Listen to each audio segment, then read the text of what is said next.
Ya, ya, ada usaha kasih dan juga ada ketekunan di dalam pengharapannya, di dalam pengharapan gereja di 1 Tesalonika ya. Kalau kita lihat catatan kakinya di sini sangat baik sekali ya, di mana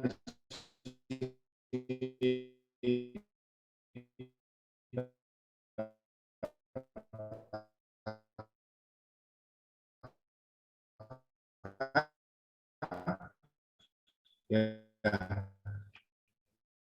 iman di sini menunjukkan itu sifat dan kekuatan dari pekerja. Kita harus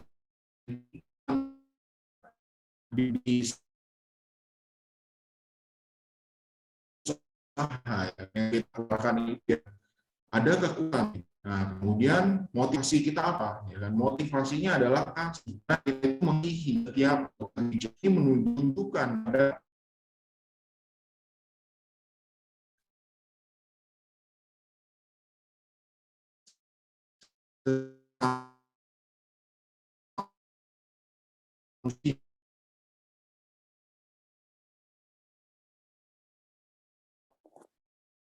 Oke, dia putus ya berarti ya. Oke, jadi menurut teman-teman apa yang tadi didapatkan? Ada yang mau share lagi? Nah, ini join lagi dia. Oke. maaf terputus. Ya, Sampai mana silakan tadi ya? lanjutkan. Lanjutkan.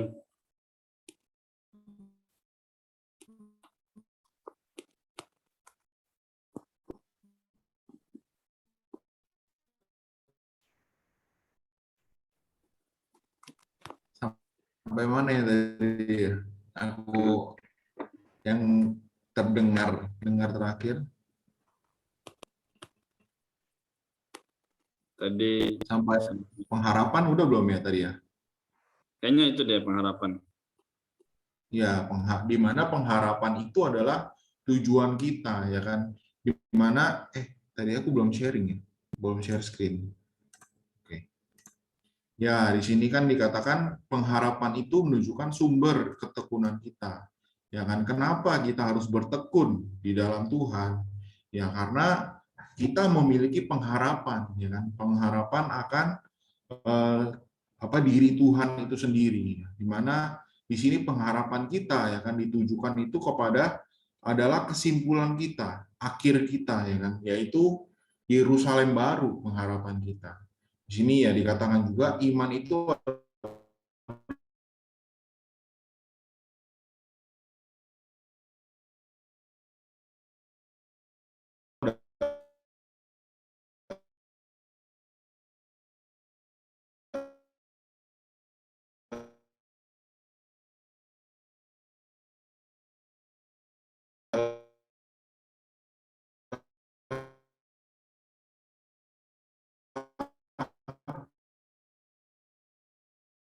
awal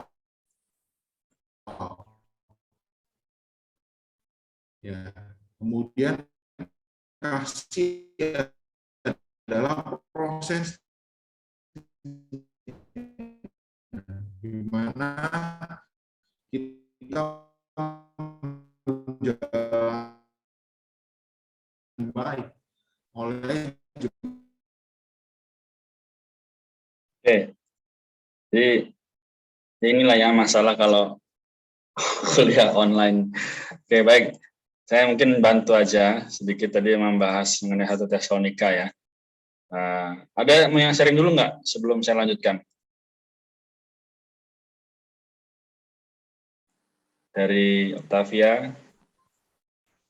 Aku tadi menikmati walaupun baca sekilas lagi ya. Dikatakan tadi di ayat 5 sih aku terkesan bahwa Injil yang para rasul beritakan itu bukan hanya sampai dengan kata-kata saja, tetapi juga dengan kekuatan oleh Roh Kudus dan dengan suatu kepastian yang kokoh. Memang kamu tahu bagaimana kami bekerja di antara kamu oleh karena kamu. Jadi di sini aku terkesan ternyata Injil yang diberitakan oleh para rasul itu bukan hanya kata-kata ya, walaupun kita tahu bahwa kalau Paulus nulis surat tuh bagus banget ya. para rasul yang lain juga kalau nulis surat ya kayak Petrus, Yohanes tuh kalau nulis tuh bagus ya. Tapi di sini Paulus tegasin ya bahwa Injil yang mereka beritakan, setiap firman atau perkataan yang mereka berikan kepada gereja-gereja itu bukan berasal dari diri mereka, tapi dikatakan berasal dari kekuatan oleh Roh Kudus ya. Hari ini Injil bukan hanya disebarkan kepada orang-orang di Tesalonika, tapi Injil juga sudah sampai kepada kita ya. Karena tanpa Injil kita nggak mungkin percaya Tuhan. Artinya Injil yang kita dengar, Injil yang kita terima itu berasal dari Roh Kudus. Jadi luar biasa ya, maksudnya Injil ini kan sebenarnya adalah diri Allah ya yang diberikan ya kepada kita. Jadi karena itu aku kembali mengapresiasi sih Injil yang aku dengar sehingga aku bisa beroleh selamat, sehingga aku bisa melayani hari ini, ternyata ada suatu kekuatan ya yang berasal dari Roh Kudus, bukan dari manusia ya. Bahkan sampai-sampai orang-orang di Tesalonika itu bisa mengikuti teladan kami ya, dan teladan Tuhan ya, khususnya teladan Tuhan. Jadi kita bisa lihat Injil ini juga bisa menggerakkan orang-orang itu untuk mengikuti teladan Tuhan ya. Puji Tuhan. Amin. Oke, yang lain? Nah, Tavia, Herlin, Eva, Kaledi. Mungkin aku menikmati di ayat yang ke-10. Dan untuk menantikan kedatangan anaknya dari surga yang telah dibangkitkannya dari antara orang mati, yaitu Yesus yang menyelamatkan kita dari murka yang akan datang. Dari ayat ini tergambarkan adanya suatu pengharapan buat kita ya. Jadi ayat ini lumayan berkesan untuk saya. Amin. Thank you, Ta. Mana lagi? Saya tadi hampir sama Kak Maria. Oh, ya, hampir sama kan, tapi berarti nggak semuanya sama kan? Intinya udah dijelasin Kak Maria sih tadi Kak. Oh, Sama oke. kenikmatan. Amin. Ya, baik. Kalau gitu, Herin atau Eva ada? Kalau aku di ayat 6 sama 7 kok. Dan kamu mengikuti teladan kami dan teladan Tuhan dalam penindasan yang berat, kamu telah menerima firman itu dengan sukacita dan dikerjakan oleh Roh Kudus. Ayat 7-nya, sehingga kamu telah menjadi teladan untuk semua orang yang percaya di wilayah Makedonia dan Akaya. Itu aja sih kok. Terima kasih. Oke, baik, nggak apa-apa ya, Eva. Kita melihat ya, David masih mau tambahkan? Amin. Aku mungkin tambahkan dikit aja ya. Boleh. Di mana gereja di Tesalonika ini sangat baik ya, di mana mereka itu bisa dalam waktu yang singkat ya, bisa mencerna setiap firman, setiap kebenaran yang Paulus sampaikan kepada mereka. Ya kan, sehingga hasilnya kita bisa lihat di ayat 6 gitu. Di mana mereka ini ya, menjadi teladan bagi orang-orang di sekitar.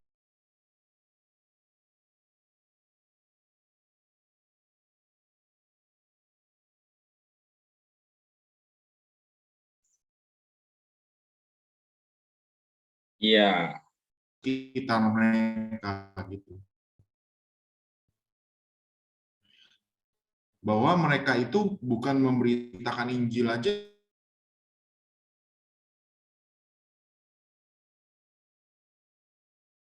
Amin.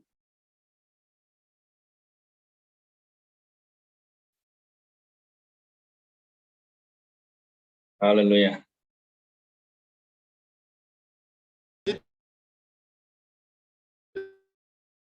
Iya, amin ya.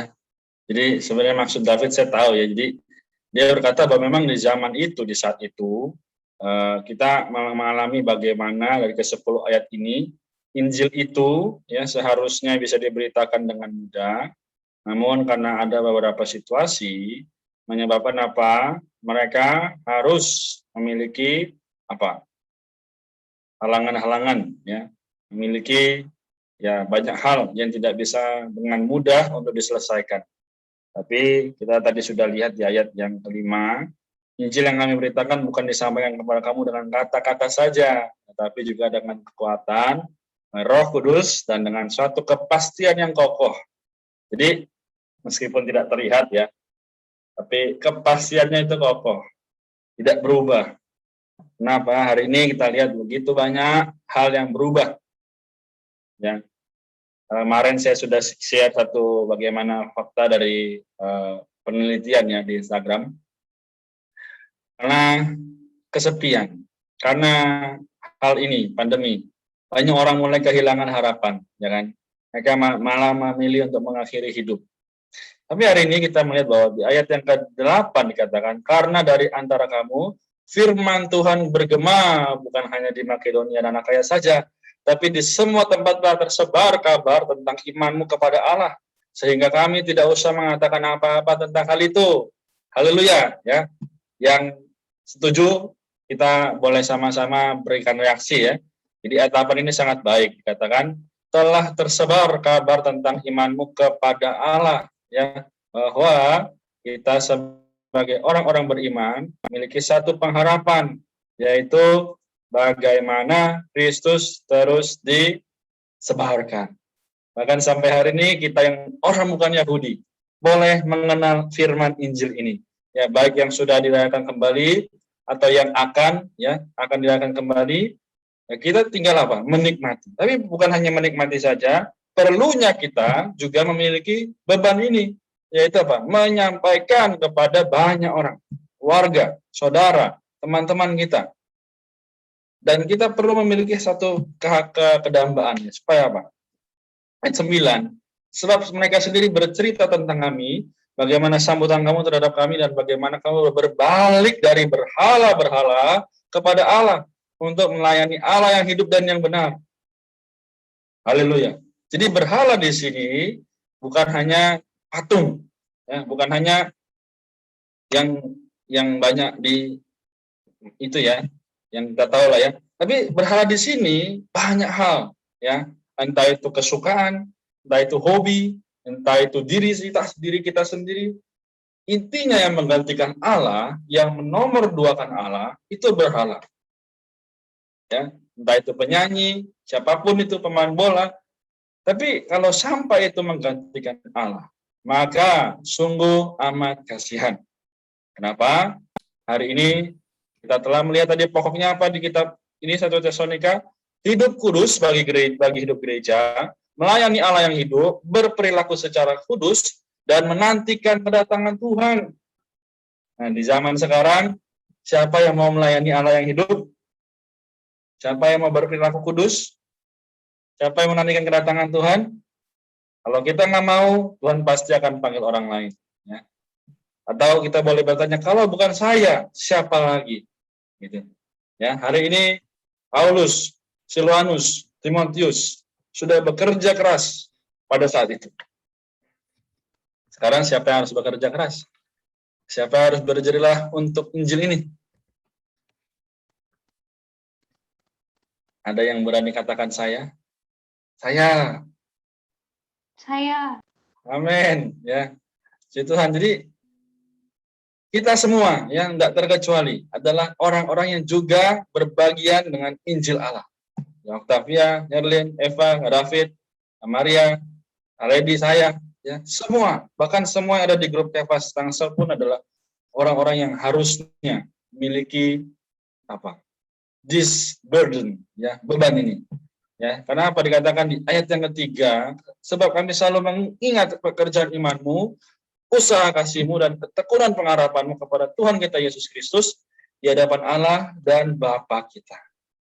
Nah, jadi sekali lagi, bukan untuk dilihat manusia. Ya, karena Injil, kalau dilihat manusia, sebenarnya apa sih nih? Alkitab begitu. Tapi kalau kita betul-betul mempersembahkan kepada Tuhan, ya, orang yang paling kasihan adalah orang yang tidak bisa menerima Injil. Di hari ini melalui kitab Tesalonika 10 ayat ya, singkat tapi begitu dalam maknanya, supaya kita hari ini terus menerus sampai kenapa? Sampai menantikan kedatangan anaknya dari sorga ya, yang menyelamatkan kita dari murka yang akan datang. Nah, jadi sekali lagi bukan hari ini baru pencicipan ya, pandemi, gempa, apalagi hujan es, semua itu baru pencicipan. Namun di hari yang akan datang, murka Allah, ya, di mana karena manusia tidak bertobat, oh jangan sampai kita ada di dalamnya. Karena apa? Mau mati pun tidak bisa. Ya. Jadi hari ini, ya puji Tuhan kita telah mendengar kabar sukacita. Marilah kita membagikan kabar sukacita ini kepada orang lain. Ya. Tapi sekali lagi, jangan menakut-nakuti, tapi apa? Perlu memberitakan kebenaran. Ya, kita ajak mereka baca ini. Ya, kamu sudah baca belum 1 Tesalonika ayat 5? 1 Tesalonika 1 ayat 10, ya. Saya berikan kepada mereka. That's it. Ini yang bisa saya tambahkan. Mohon maaf tadi terlambat. Dari Kak David ada yang mau ditambahkan lagi?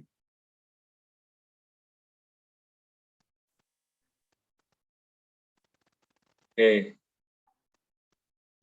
Baik, kalau begitu, ya.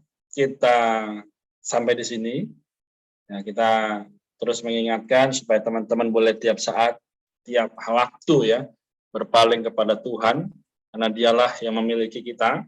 Ya, jadi oleh karena itu marilah gunakan kesempatan-kesempatan yang ada, jangan sampai kehilangan. Oke, kalau begitu kita sampai di sini, saya akan, siapa yang mau berdoa dipersilahkan deh kalau gitu ya.